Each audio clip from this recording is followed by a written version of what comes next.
Vous écoutez Europe 1, il est 8h. Europe 1 matin. Alexandre Lemaire.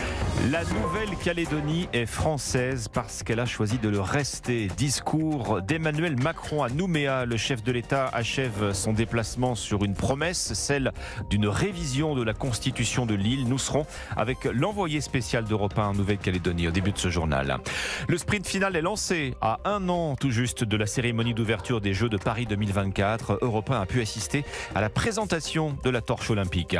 L'emploi ne s'est jamais aussi bien porté en France, c'est ce que nous disent les chiffres du chômage. Ce n'est pas tout à fait exact en réalité. Plus de 2 millions de personnes ne sont pas comptabilisées.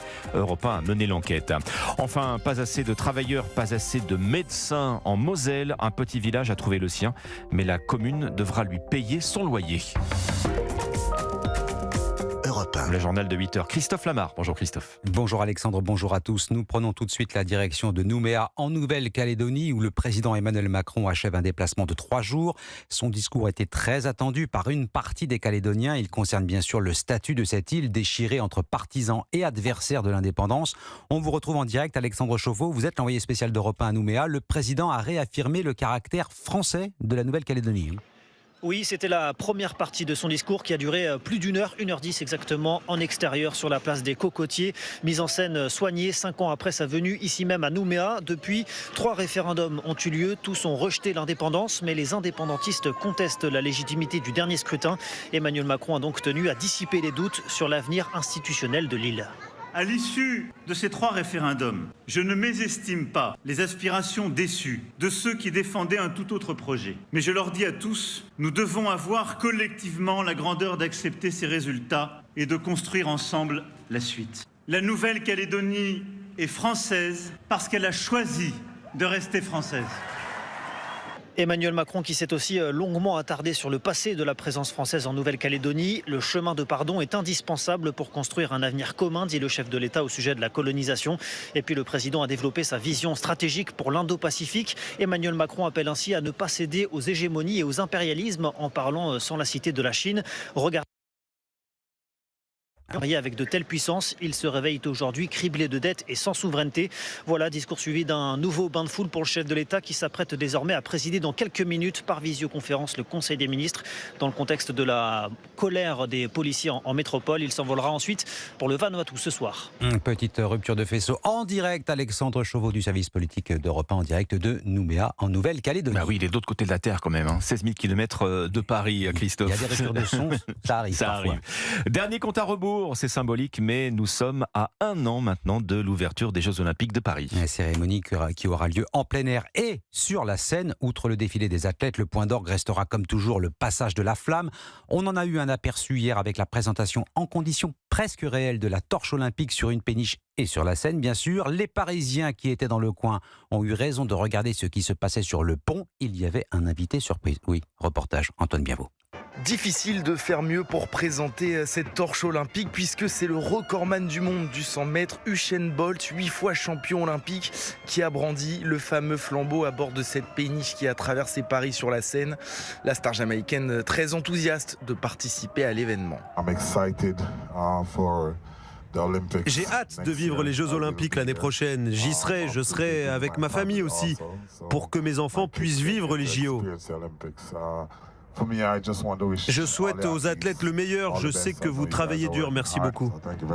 Usain Bolt qui ensuite, en compagnie de Tony Estanguet, a présenté la torche aux centaines de fans réunis devant la Tour Eiffel.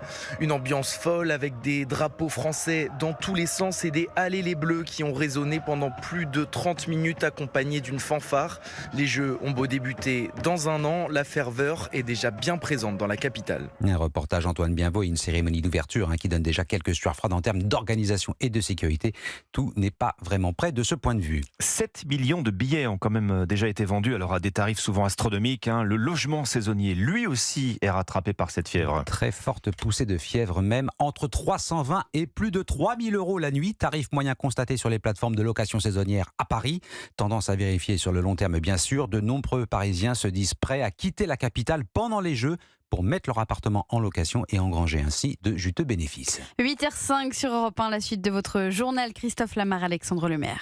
Les chiffres du chômage reflètent-ils exactement la situation réelle du marché de l'emploi ? On va tenter de répondre à cette question ce matin sur Europe 1. Alors déjà une première chose, le ministère du Travail publiera les chiffres du chômage pour le deuxième trimestre à midi. Pour rappel, le taux de chômeurs était de 7,1% sur les 3 premiers mois de l'année, du jamais vu depuis 40 ans.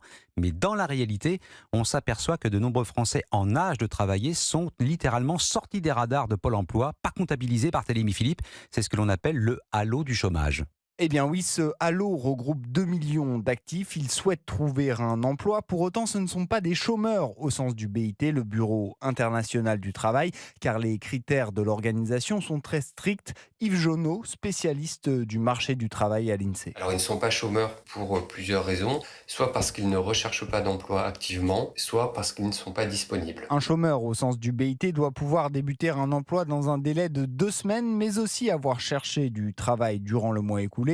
Et si les femmes jeunes et peu diplômées sont surreprésentées, le halo du chômage regroupe des profils très divers. On a à la fois des personnes plutôt diplômées qui sont très proches de l'emploi, des personnes qui ne sont pas en recherche d'emploi car elles sont découragées, plutôt des personnes peu diplômées.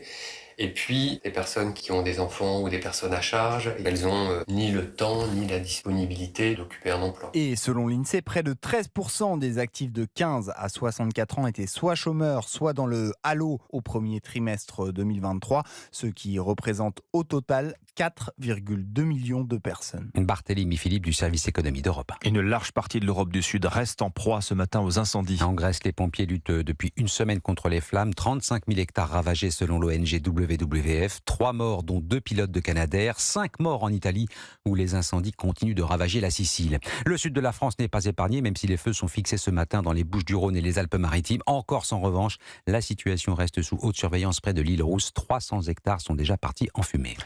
Nous sommes maintenant en Moselle où un village a trouvé la solution pour lutter contre les déserts médicaux. Reton-Feilly cherchait depuis 2 ans un médecin généraliste. C'est fait. Une jeune médecin de 28 ans a dit oui pour la convaincre de rester.